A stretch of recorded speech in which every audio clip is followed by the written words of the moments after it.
kızlık zarı dikilir mi? Ya bununla ilgili aslında internette çok sayıda meslektaşımın yaptığı videolar var. İzlemişsinizdir. Bir de benden dinleyin istiyorum. Kızlık zarı gerçekten dikilir mi? Evet, dikilir. Peki bunun diktirdiğini partnerin anlar mı? Hayır, anlayamaz. Bir kadın doğum hekimi anlar mı? Bu alanda spesifik çalışan bir hekimse anlayabilir. Adli tıp uzmanıysa yine anlayabilir. Peki kızlık zarı dikiminin çeşitleri nelerdir? Kızlık zarı neden dikilir? Neye ihtiyaç duyuluyor da dikiliyor? Ne yazık ki toplumumuzda biliyorsunuz tabular, ayıp, yasak, günah üçgenlerinde büyüyen gençlerimiz nedeniyle genç kızlar bir korku halinde. Kanayacak mıyım, kanamayacak mıyım, ne olacak derken bazen de talihsiz durumlar yaşayabiliyorlar. Tam evlenme hazırlığı içinde birlikte olup kanamadıklarında bir anda düğünleri iptal olabiliyor.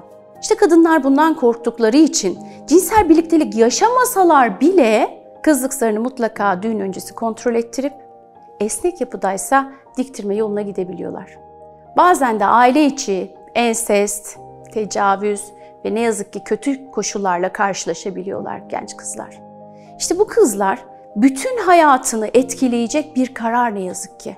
Çünkü kanamak zorunda, ispat etmek zorunda. Bu kadar net bir gerçek varken, kadınların üzerinde bu kadar büyük bir baskı varken ne yazık ki biz uzmanlar bu durumda onlara yardımcı ve destek olmak zorundayız. Ne yazık ki bu durumda bu kadar net.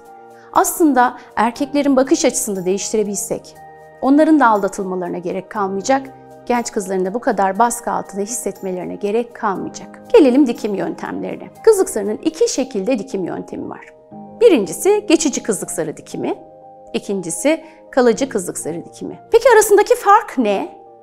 Biri anlık kurtarma, diğeri uzun vadede yapma. Anlık kurtarma ne demek? Geçici kızlık zarı dikiminde düğüne 3 gün kala, 2 gün kala ya da 1 hafta kala vajinanın içini kızlık zarının hemen gerisinden biz o sirküler yapıyı yani dairesel yapıyı gözle görünmeyen ve birkaç gün içinde emilen dikişlerle dairesel şekilde cinsel ilişkiye izin verecek şekilde bir araya getiririz. Ve cinsel birliktelik sırasında bu ipler koparak kanama sağlarlar. Bunu erkek anlayabilir mi? Maalesef anlayamaz. Bir hekim anlayabilir mi? Yine maalesef anlayamaz. Maalesef mi demeli ya da iyi mi demeli? Bu noktada soru işareti ne yazık ki hepimizin kafasında. Geldik kalıcı kızlık zarı dikimine. Kalıcı kızlık zarı dikimi herkes için uygun olmayabilir. Eğer kızlık zarı birçok yerden açılmışsa o zaman onu tamir etmek mümkün değildir. Bu durumda ne yaparız? Kalıcı kızlık zarı dikiminde de iki yöntem var. Biri mikrocerrahi, diğeri flap kaldırma. Mikrocerrahide ne yapıyoruz? Yine gözle gözükmeyen dikişlerle parçalanan dokunun birleşmesini sağlarız ve birleşir, bunu da kimse anlamaz. Diğer yöntemde flap kaldırma. İşte mikrocerrahiye uygun olmayanlara flap kaldırma yapıyoruz. Vajinanın içinden yeni bir kızlık zarı dokusu oluşturuyoruz. Ve her iki yöntemde de cinsel birliktelik sırasında kanama sağlanıyor. Kalıcı kızlık zarı dikimini yaptıktan sonra artık ömürlüktür o. Ta ki evleninceye kadar ilk cinsel birlikteliği yaşadığı zaman o kadın kanama sağlar, ilk gece birlikteliğinde kanama sağlar. Bizim çok arzu ettiğimiz bir durum olmasa da ne yazık ki genç kızların bize son yıllarda artan bir şekilde başvurdukları bir konudur bu. Toplumun da kanayan yarasıdır. Keşke hiç yapmasak, bunun için bize başvurmasalar. Ama bu noktada kadınlar ve genç kızlar yalnız olmadığınızı bilin. Bizim gibi bu alanda çalışan hekimlere başvurup onarım yaptırabilirsiniz. Geçici kızlık zarı dikiminden hemen sonra cinsel birliktelik yaşanabilir, bir problem yok.